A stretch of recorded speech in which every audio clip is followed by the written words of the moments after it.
Hi Marion, this is my presentation on dyslexia. I'm just going to start with a bit of history on dyslexia. It wasn't always called that. The term was called word blindness. It was discovered over a century ago. However, the term dyslexia was not discovered medically up until 1970. This research was led by Dr. James Hinshelwood. From there, the most substantial research up until today was done by a man called Dr. Samuel Orton. His article on reading, writing and speech problems in children was groundbreaking at the time. The term dyslexia became more prominent toward the mid to late 1900s. From there, the most notable researcher after that was Edith Norrie, who opened the World Blind Institute in Denmark in 1938. All notable researchers from then on really attributed any findings to Dr. Samuel Orton. This next video just shows you a bit about what dyslexia is and its condition and why people with dyslexia struggle with reading and writing so much.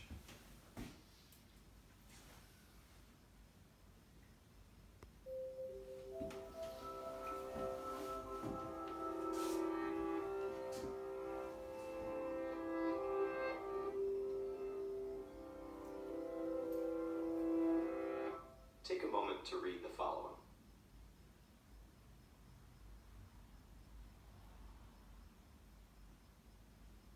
How was that? Frustrating? Slow? What were those sentences about? They're actually a simulation of the experience of dyslexia, designed to make you decode each word. Those with dyslexia experience that laborious pace every time they read. When most people think of dyslexia, they think of seeing letters and words backwards, like seeing B as D and vice versa, or they might think people with dyslexia see saw as was. The truth is, people with dyslexia see things the same way as everyone else. Dyslexia is caused by a phonological processing problem, meaning people affected by it have trouble not with seeing language, but with manipulating it. For example, if you heard the word cat and then someone asked you remove the C, what word would you have left? At. This can be difficult for those with dyslexia. Given a word in isolation like fantastic, students with dyslexia need to break the word into parts to read it. Fan-tas-tic. Time spent decoding makes it hard to keep up with peers and gain sufficient comprehension. Spelling words phonetically like S-T-I-K for stick and F-R-E-N-S for friends is also common. These difficulties are more widespread and varied than commonly imagined. Dyslexia affects up to 1 in 5 people. It occurs on a continuum. One person might have mild dyslexia, while the next person has a profound case of it. Dyslexia also runs in families. It's common to see one family member who has trouble spelling, while another family member has severe difficulty decoding even one-syllable words like catch. The continuum and distribution of dyslexia suggest a broader principle to bear in mind as we look at how the brains of those with dyslexia process language. The rest of that video goes on to talk about the left and right hemisphere and how you need both to be an effective reader and how they work together. But I'm going to talk about that a bit later. Next I want to just go into the causes of dyslexia. There's 2 types of dyslexia, developmental dyslexia and acquired dyslexia. The first is developmental dyslexia. It's the most common in children. It is a neurocognitive disorder with a strong genetic basis. It's not always inherited,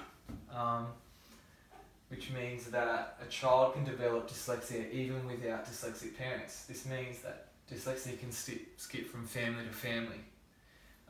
Developmental dyslexia is when a person has dyslexia from birth. Acquired dyslexia. Now, this can be anyone from a person that's had a car crash or a stroke and has developed brain injury or brain damage from this traumatic experience. And the brain damage has, they have acquired dyslexia from this brain damage. That's pretty much the gist of it. Alan Holst suggests that acquired dyslexia is when a person that was previously a good reader and speller cannot function at the same capacity in which they used to due to brain injury. I just want to next talk about the implications of what dyslexia can have on children in schools and students. And so I want to talk about firstly the social and emotional, and then the intellectual and physical. This is just a video between two men. They just go back and forth talking about some of the symptoms and emotions that can come up with students that have dyslexia in schools and some of the ways they can deal with that. Paul, are there any short-term or long-term effects from a child growing up with dyslexia? I think the main one is what I've already alluded to, the feeling that they're stupid. This seems to be almost universal. They make that assumption. I've said to many children, you know, if you were stupid, you wouldn't have been able to work out that you're stupid. Because you work out that you're stupid by looking at everybody around you and saying, all these people can do this job pretty well, and they don't have a problem with it, but I do. The teacher tells me it's easy and I can do it, but I can't. The teacher tells me just work harder, but I'm working as hard as I can, and so on. They quickly work out, because they're intelligent, that they're not intelligent, because everyone can do it and they can't. That's a bit of a paradox, but nonetheless, that's how it works. So that's the main problem. Self-esteem goes down, and I am just astonished at how children persevere. I've seen 16-year-olds who are still trying to learn to read after all those years in school and all those years of failure. The normal adult would have given it up 10 years before or more, but these children persevere. And I think that's fantastic and a tribute to their innate intelligence and determination. And many of them overcome it. They find ways around the problem if they can't get through it. So that shows the intelligence that many of them have as well. Okay, fantastic. Just looking at that, some of the research I found was teachers being able to find out that their students have dyslexia at an early age. If they're able to find that out and combat that, then it can help them from developing bad reading habits and bad patterns later in life. And that also helps with some of the emotions that they can develop over time, which is anxiety, frustration and stress. Dr. Samuel Auden talks about students in preschool with dyslexia as being happy, joyous students. Their emotional state only really begins to change when they go into the early stages of reading and notice that their ability can differ from other students, their peers. Other students in their class can pick things up quicker than they can. And this can develop some of these emotions that I talked about.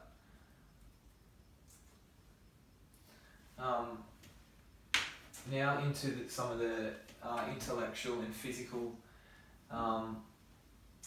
things around dyslexia. So the brain is wired quite differently. To be an effective reader, you need both sides of the brain. And Reid states that the brain structure and the neural connections needed for processing information may develop differently in children with dyslexia. I just want to go and talk about the left and right hemispheres of the brain and how they work. So the left hemisphere of the brain is in charge of processing language and small details, which help for decoding tasks that create proficient readers.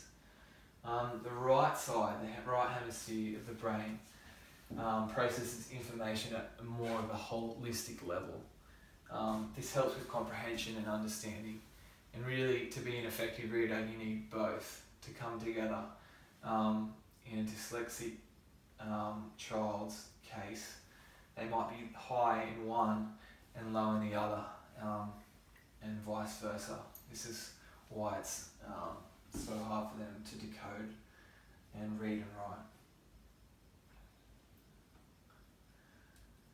I just want to go into some strategies now that can help students in school to become better at reading and writing. I think as teachers we can modify tasks for students with dyslexia.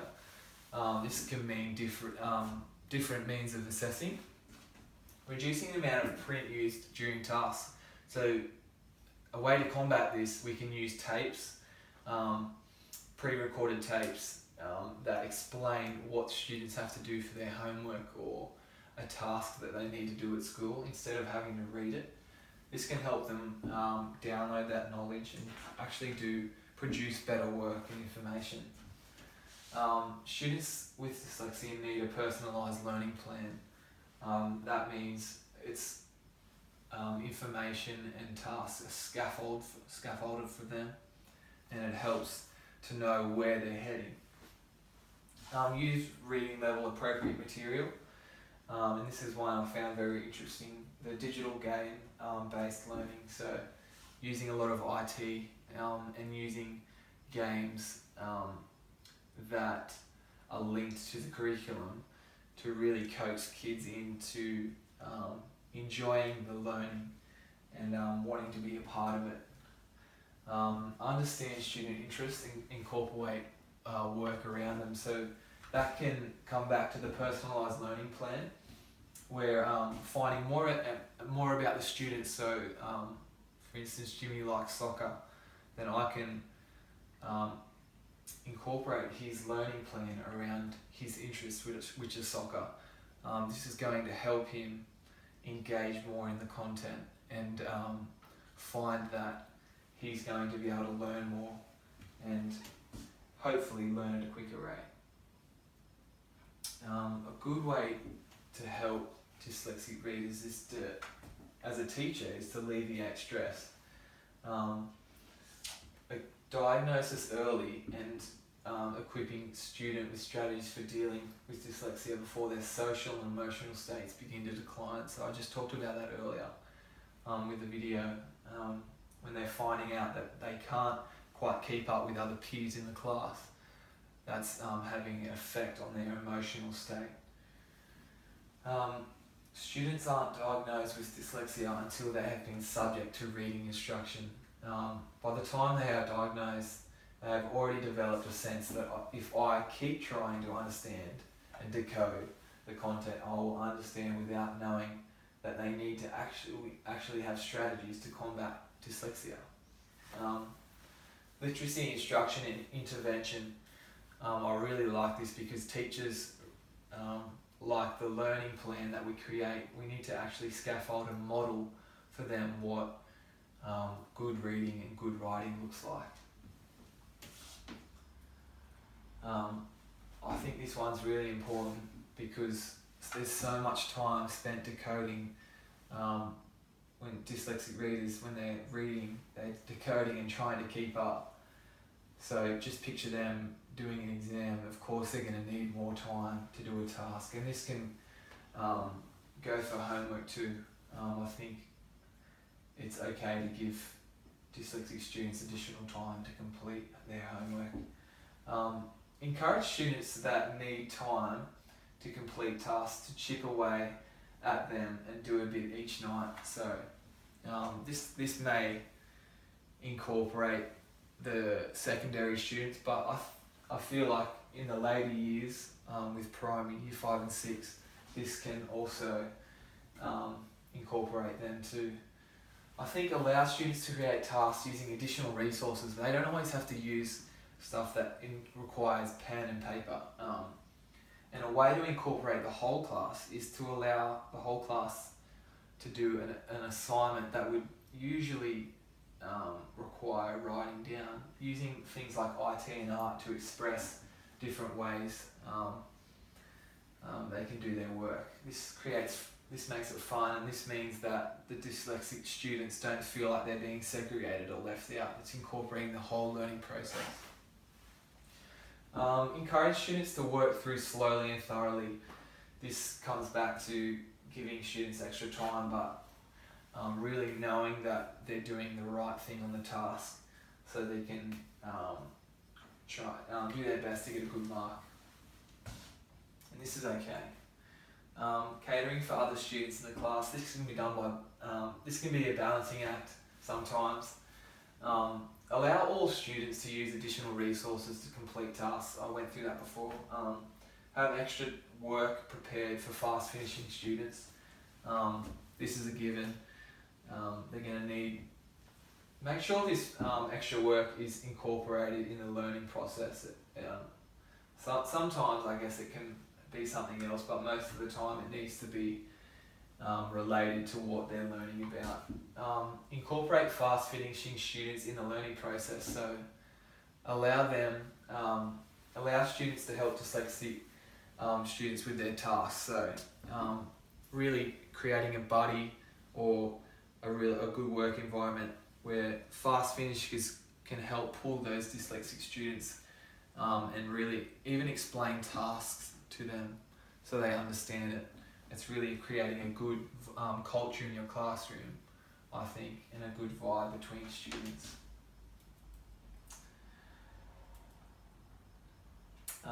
That's the end of my presentation. I guess if I was in the classroom, I've had questions from other students, but I just want to leave.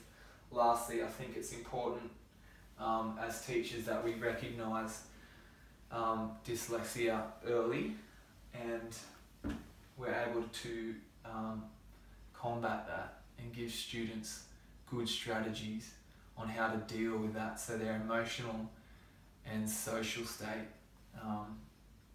doesn't decline when they start to get older, because they realise they can't keep up. If they have those effective strategies early, I think this will help them later in life with different tasks like getting jobs and things like that. So thank you for listening, and I hope you've enjoyed it.